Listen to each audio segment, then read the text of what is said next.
I'm getting so tired. I'm getting so.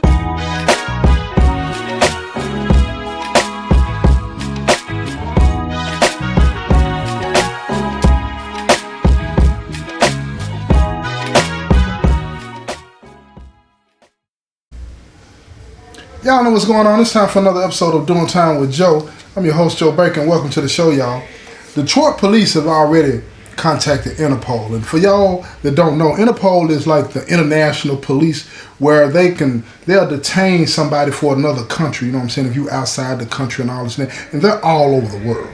They're all over the world. Police are everywhere. So it's hard for you to be able to not be to get away from people when you're dealing with situations like that, especially if it's something against the law and another country, another jurisdiction wants to get their hands on you. They go through Interpol if you're outside of the country, right? So they've already contacted them, and then on top of that, they're releasing all the information that they have to Interpol about little Richard and the people that his father was associated with and all of the information, and they're starting to put a picture together.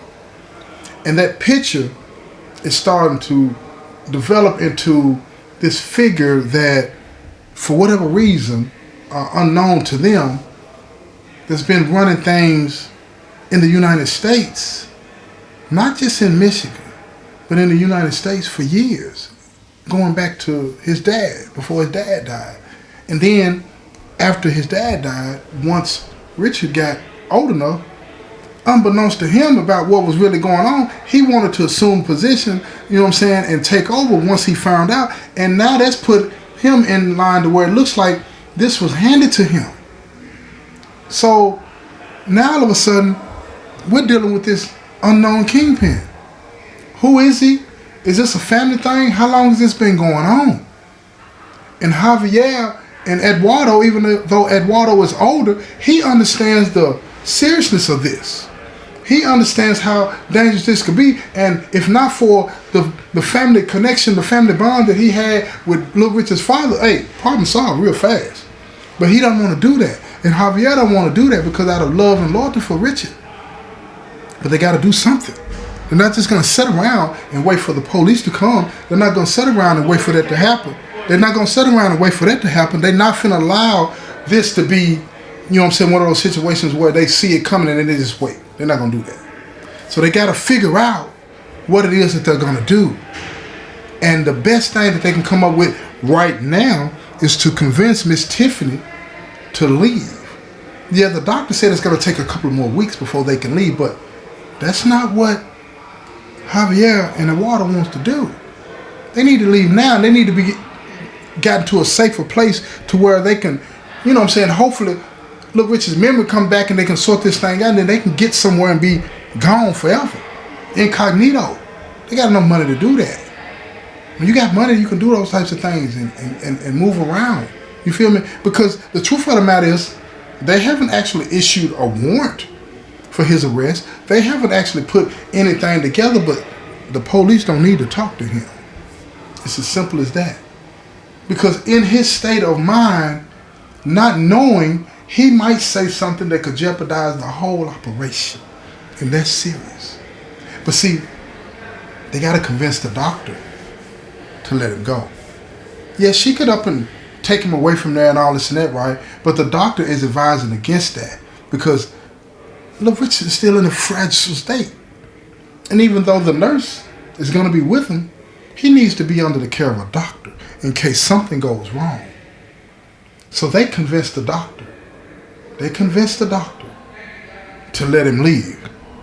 But he wants to know where he's going to be in case something happens so he can get there fast. So Javier gives him the address, the location of a villa that they have in Spain where he can get there within 10 minutes. But it's all a lie. They're not finna tell this doctor where they really going. So with the police bump down or Interpol bump down, they tell them where they at and they can get to him. But hey, the game is the game. Now the nurse, she doesn't know that they're lying to the doctor. She thinks everything is above board. But she's in love with Little Richard anyway. So what does it matter? She's probably gonna ride. So when they get ready to leave, they packing him up. The doctor gives them all these instructions and tells the nurse, what's going to happen, this, and then the third, or whatnot. Make sure she gets in contact. And she's not telling the doctor that she's going to stay with them. She's just letting the doctor know she's going to escort them to the area and all this and that. The doctor can't do that. They ain't got time. They got other patients. You know what I'm saying? But this is on her off day. They're leaving.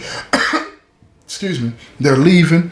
So she's taking all of these instructions and not letting them know that she's going to get on down. So they leave the hospital and they get to the villa. Now, it's a totally different address than was given to the hospital and the doctor. But when they get there, they got a medical helicopter waiting. They've already got it cleared with the airport and everything. Money get you what you want. I tell you, money get you what you want. So they fly away. And they get to an area that's safe outside of Spain. All right? Because Miss Tiffany wants to get him back to the United States as quick as possible. But Javier got other plans. He don't want them to go back at all. He don't want them to go back. He wants them to go to Colombia. He wants them to go to where his father's at so that they'll be protected and they can live whatever life they want. And after a while, if they want to go back to the U.S., then so be it. But the operation would continue to run as is. And if something were to happen, there's no connection to them anyway. But how do you just up and disappear? You don't. They're on vacation. No law against that. So Miss Tiffany finally agrees to go to Bogota, Colombia. And the nurse agrees to go with him because she's in love with little Richard. So they fly out. And it takes a long time to get there from Spain. But when they finally get there, they see this massive estate, bigger than anything that they've ever seen. Manicured lawns, security everywhere. They already have nurses and doctors on standby waiting for little Richard. Waiting as if he was royalty. Because again, when they promised his dad that this was family, they meant that. So they fly him in. They land and they wait and they usher him from the helicopter inside the mansion. And when they get in there, Eduardo's waiting. He's in a wheelchair, he's old, he's frail, but he's waiting on him. And he tells him, "Welcome to my home." And Miss Tiffany, she hugs him and tells him thank you for all the things that they've done because, she's seen enough on TV to be able to visualize or come up with, wait a minute, this is not how things are normally done. She's wondering why they haven't hurt them yet, because that would make their problems go away. But Eduardo, in his years of wisdom, he could read her and he told her, he said, "Look, we're family. And family looks out for each other, no matter what. No matter what." But see, now that they're gone, Interpol drops in at the hospital in Spain and they ask what's going on and they tell them where they went and the address. They drop in at this particular address and they're not there. They alert the authorities in Detroit and let them know that they're gone. They're missing. Now they have this label that they put on him, this unknown Kingpin. Who is he? And is he really connected to this business or not? Or was it just his father? Because if you do the timeline, you'll see that he was a child. He was 15, 16 when his father died. So there's no way that he could have been involved in the business, or is it? And if he wasn't involved then, is he involved now? And why are these people helping him? Why won't they allow us to talk to him? They're getting a clear picture now of what's really going on and the connection that this family has to one of the biggest drug cartel families in the country at that particular time. And they want to get their hands on him and they want to talk.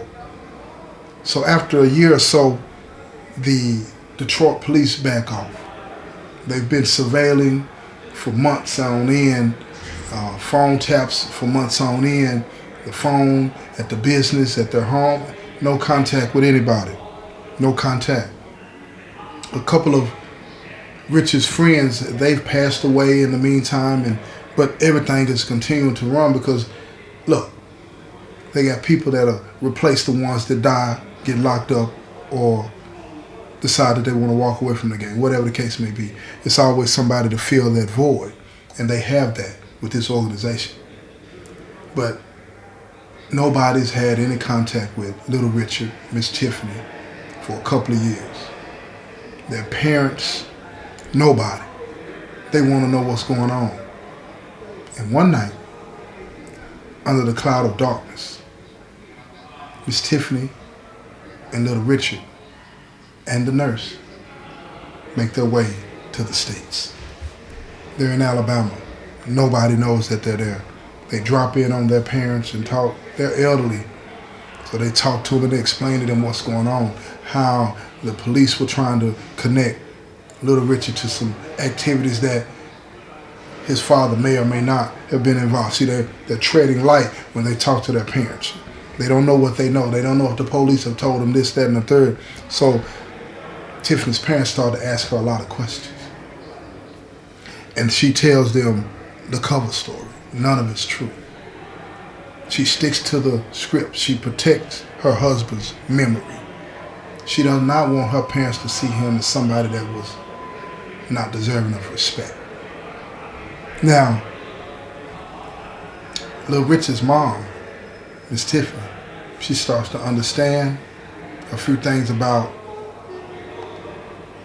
what it takes to be somebody in this line of business. She has to be shrewd, she has to be cold. And when she left Bogota, she told Javier that they didn't want any more contact with them unless it was absolutely necessary. And he respected it. But he told her, excuse me, we're going to always be in the shadows. We're going to always be there to protect you because that's what we made the promise to your husband. We're going to always be there. But you got to be aware of something. If these people get their hands on you, they're going to take you to jail. They're going to put pressure on you, but it's one thing that you cannot do. You cannot turn. Because if you turn, the dominoes are going to start to fall and it's going to be bad for everybody. Everybody's going to be hurt by it. And she looked at him and she assured him that she would never turn. She promised him that. And oh, by the way, one more thing. Before they left, Little Richard and the nurse, they got married. Oh yeah. They got married. And when they had the wedding, they spared no expense. Now keep in mind, Little Richard still doesn't know fully who he is. He's been having flashbacks and things like that, but nothing has come back yet. Nothing has fully come back. Nothing has fully come back. And the Detroit police, just because they were not able to get him and catch him, they never let up on the investigation. And he's labeled the unknown Kingpin. Not because they don't know who he is, but because he doesn't know who he is. Ha! This has been another episode of Doing Time with Joe. I'm your host, Joe Baker, and I say peace, y'all.